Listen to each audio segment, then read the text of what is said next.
Senator Elizabeth Warren of Massachusetts. Oh, thank you. Thank you, Tim.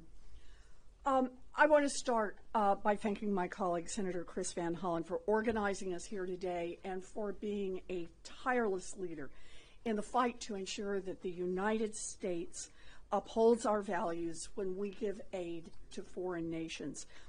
U.S. military aid cannot be a blank check for Prime Minister Netanyahu and his right-wing government.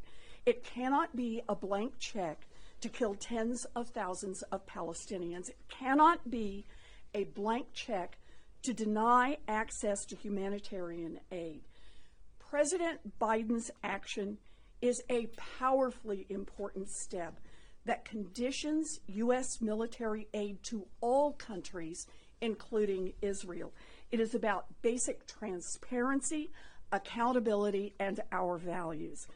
The United States has always put conditions on military assistance, and we cannot make an exception for anyone, including our allies, when it comes to our duty to improve protections for civilians in war zones. Prime Minister Netanyahu and his right-wing war cabinet have created a humanitarian catastrophe in Gaza.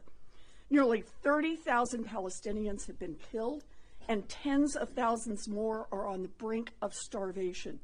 This extreme level of civilian harm in Gaza is a moral failure, and now it is fueling an even wider conflict in the region. I have long argued that the United States should use all of the tools at its disposal to move the parties closer to a permanent peace and a two-state solution. President Biden's action is a critical move in that direction, but there is more work to do. Congress must continue to exercise oversight to make sure that this policy is enforced. I have an amendment to fund State Department efforts to assess the role of U.S. weapons in civilian deaths around the world. Senator Merkley's amendment that Palestinians should not be forcibly displaced from Gaza is essential to put us back on the path to a two-state solution.